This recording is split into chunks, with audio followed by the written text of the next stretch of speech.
The genius scientist himself, Dr. Vegapunk, is wounded and potentially dead, and now he's broadcasting a message to the entire One Piece world and has given them 10 minutes to prepare for what he says will be the truth of the world. This broadcast has left the world government in a panic, and even the Gorosei themselves are getting involved, with Saturn summoning the entire Gorosei to Egghead with the objective to stop the announcement. What if there's more to this announcement than just a 10-minute countdown the Gorosei have to beat? It is in fact part of a more elaborate plan by Dr. Vegapunk to trick, ensnare, and expose the Gorosei. My name is Champazard, and if you like the video, please consider leaving a like, commenting, and subscribing, as it helps my channel out and it really does help the video perform well in the YouTube algorithm. Let's get started. When I first heard this theory, I actually really liked it because it is a theory with evidence based in reasoning and logic. Many theories are quite outlandish after all, such as the Crocomom theory and many others that really have no evidence at all to support them.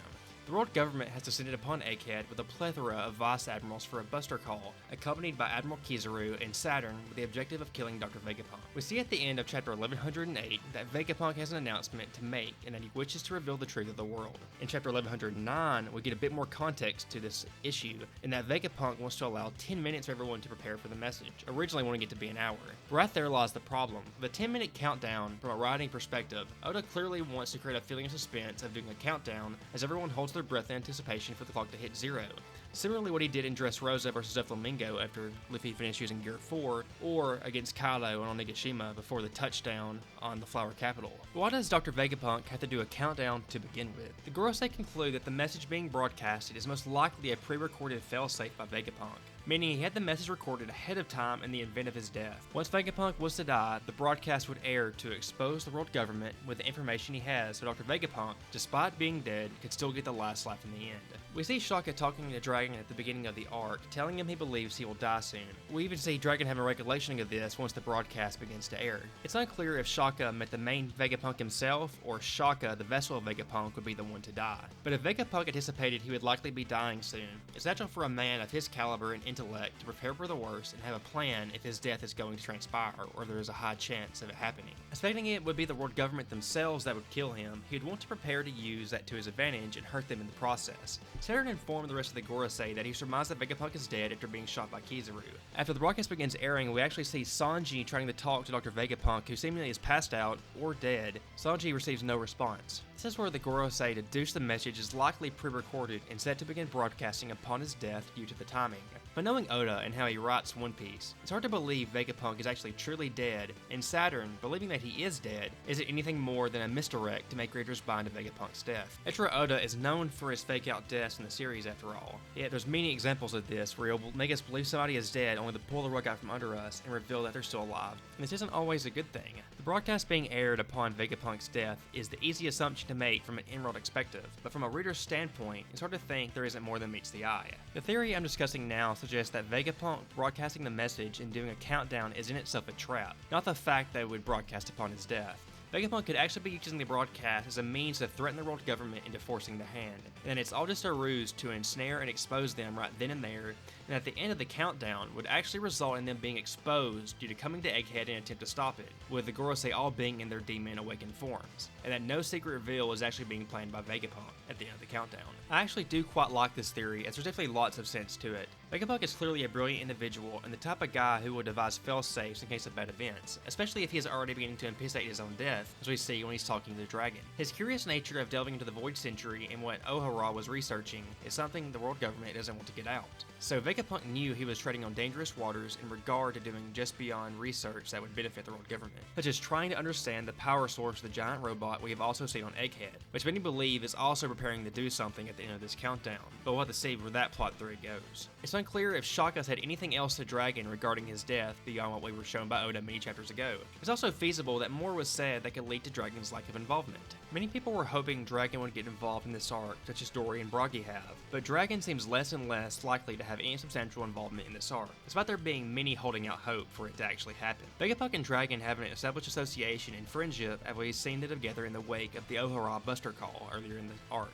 So theorizing that Dragon would show up with the Revolutionary Army to engage the world government to assist Vegapunk is possible when taking everything into consideration. The power of Dragon and the Revolutionary Army would most certainly be an invaluable asset in fighting the Gorosei and Neville fleet that have assembled at Egghead for the Buster Call, alongside Luffy and the Straw Hats. Naturally, this could come down to Dragon being too far away to be able to assist, but if Vegapunk had devised an elaborate scheme surrounding his pending and looming death, and he managed to inform Dragon of this ahead of time, it'd be an acceptable way to explain Dragon's continued absence when his friends and son are in a harrowing predicament. It can be deduced that if Dragon was keen to Vegapunk's plans, that he would stay out of the way if Vegapunk had asked him to. If Vegapunk were to request Dragon to stay uninvolved, Dragon would most likely oblige to avoid any potential interference with Vegapunk's upcoming plans. Now, we don't know if there was any more conversation that happened between Vegapunk and Dragon, or should I say Shaka and Dragon, but if there was, Oda could always allude back to it later in the arc with a flashback and reveal everything else that was actually said. Hey, real quick, if you're enjoying the video, please consider leaving a like and subscribing, as it helps the video do well and it helps the channel do well. The Gorosei are willing to go to incredible lengths to silence any who would dare to attempt to expose the world government's secrets. Ohara is the most notable example of this, as their scholars began researching the ancient kingdom and ultimately were annihilated by a Buster Call for it. We can see this again at play with Egghead, where Nika has returned and Vegapunk threatens to reveal the truth via his broadcast, sending an entire naval fleet along with an admiral and a Gorosei member to Egghead to silence Vegapunk before he has the chance to do so is indicative of how desperately the Gorosei don't want this information getting out. That's what gives more credence to this theory. Vegapunk presenting the world with a looming countdown, and Saturn and Kizaru being held back by Luffy, it forces their hand into summoning the entire Gorosei to Egghead. Now, when this arc first began, nobody could expect how significant the events of this arc playing out would be. We didn't expect the Navy to show up, maybe. We didn't expect an Admiral to show up, but we most definitely did not expect a Gorosei member to show up. And having that happen so soon, when it really hasn't been that long since we found out that the Gorosei could transform, is quite shocking. Oda typically likes to spend many years, oftentimes hundreds of chapters, before he does a reveal that he hinted at a long time ago.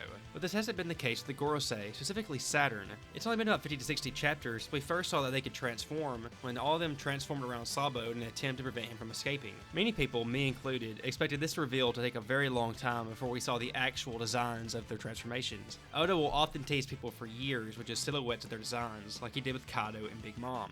Now, when we do first see the Gorosei transform, it is in the fashion of silhouettes, as to be expected. This is clearly done to maintain the mystique and build up the mystery for the chapters to come. But now on Egghead, where the current point of the manga is currently at, we have actually now seen all 5 of the Gorosei transform and what the transformations look like. Oda revealing just one Gorosei member's transformation to begin with was pretty shocking, but now that we're seeing all 5, it really shows how significant the events of Egghead are. But all 5 of the Gorosei, from an in-story standpoint coming to Egghead, all of them transforming into their awakened Zoan forms, is very indicative of how serious they're taking this threat. The ultimate goal presented by this theory would be Vegapunk tricking the entire Gorosei into coming to Egghead, which they are currently there, so that once they are all present and the countdown concludes, them and their demon forms are broadcast worldwide. This would result in their own desperate attempts to prevent the broadcast from airing being the very thing that did them in. There's actually a bit more to this theory that I've yet to discuss, and it revolves around the broadcast actually not being pre-recorded. So far, only the Vegapunks that have died are being shown in the broadcast: Stella, Pythagoras, and Shaka. It's theorized that the broadcast is actually coming live from the Big Brain in Egghead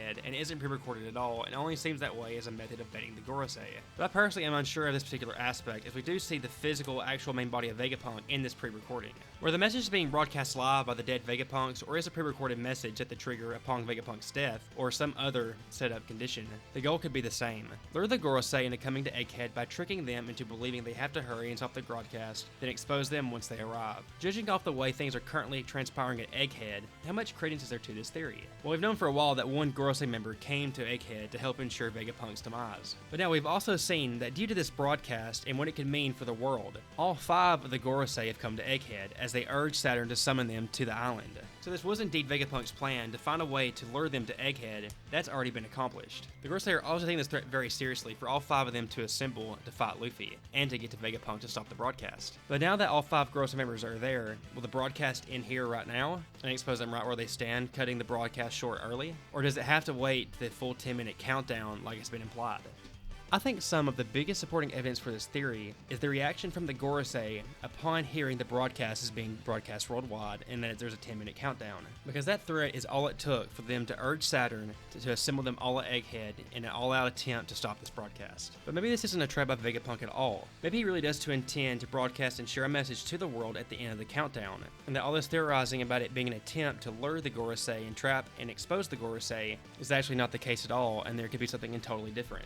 It wouldn't be the first time Mitra Oda has thrown us many curveballs in his storytelling. But as of right now, we'll have to keep waiting until this countdown ends, which will probably be a few more chapters. Then maybe we'll know the true meaning behind this broadcast. My name is Champazard. If you liked the video, please consider leaving a like, commenting, and subscribing. Let me know what you think of this theory. What do you think is the meaning behind the broadcast? Let me know in the comments down below. Please consider subscribing to the channel. It helps the video do well. It helps my channel grow. Thanks for watching and thanks for the support, and I'll see you next time.